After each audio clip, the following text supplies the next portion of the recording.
Hello అండి అందరికీ. ఈరోజు మన ఇంట్లో లంచ్ స్పెషల్స్ ఏంటంటే రైస్. అదేంటి సగమే ఉందనుకుంటున్నారా? ఆల్రెడీ మా వారికి క్యారేజ్ పెట్టాను. ఇదైతే పప్పు. నాకైతే పప్పు అస్సలు నచ్చదు.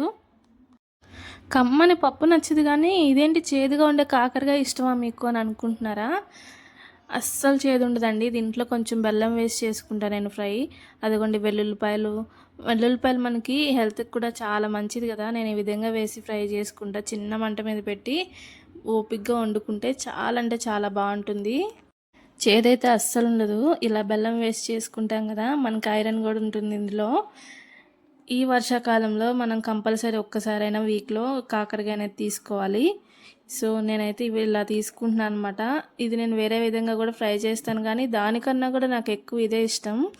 దీంట్లో చాలా వరకు నేను చిన్నగా ఉన్నప్పుడు అయితే విత్తనాలు తీసేసేదాన్ని కర్రీలో వేస్తే.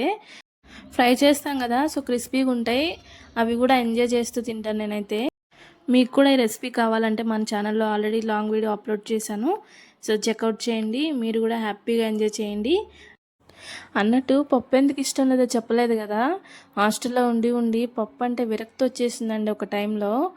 ఇప్పుడైతే పప్పు చారు, గోంగూర పప్పు ఇలా తింటాను కానీ, లేదా కొన్ని ఆకుకూరలు వేసినవి అలా తింటాను కానీ, అసలు పప్పు అంటేనే చాలా చిరాకు వచ్చేసింది నాకు. అప్పట్లో అయితే ఇంటికి వస్తే సరదాగా మా అమ్మ పప్పు చేసిందంటే చాలు నేను తిన్నాను చెప్పేసి అలిగి కూర్చునేదాన్ని. ఇంకా మా అమ్మ అయితే నా కోసం ఆమ్లెట్ ఏదో ఒక కర్రీయో చేసేవాళ్ళు. అంత విరక్తి వచ్చేసింది హాస్టల్లో ఉండి ఉండి. సో అందుకని చెప్పేసి నేనైతే ఈ విధంగా కర్రీ చేసుకొని ఎంజాయ్ చేస్తున్నా. సబ్స్క్రైబర్స్ అంటే మా ఫ్యామిలీనే కదా, అన్నదమ్ముళ్ళు, అక్క చెల్లెళ్ళు. సో ఇలా నా ఫ్యామిలీ అనే అనుకుంటా. ఫస్ట్ ముద్ద అయితే మీకే పెట్టేస్తున్నా. ఎలా ఉందో కామెంట్ చేసేయండి.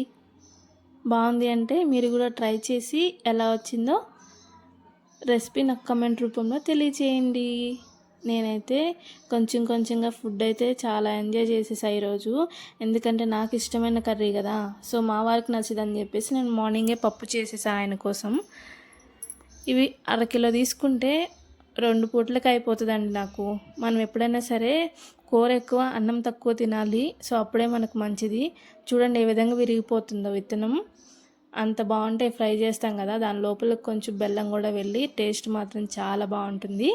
సో మన వీడియో నచ్చితే లైక్ చేయండి, షేర్ చేయండి, సబ్స్క్రైబ్ చేసుకోండి. థ్యాంక్ యూ ఫర్ వాచింగ్ అండి.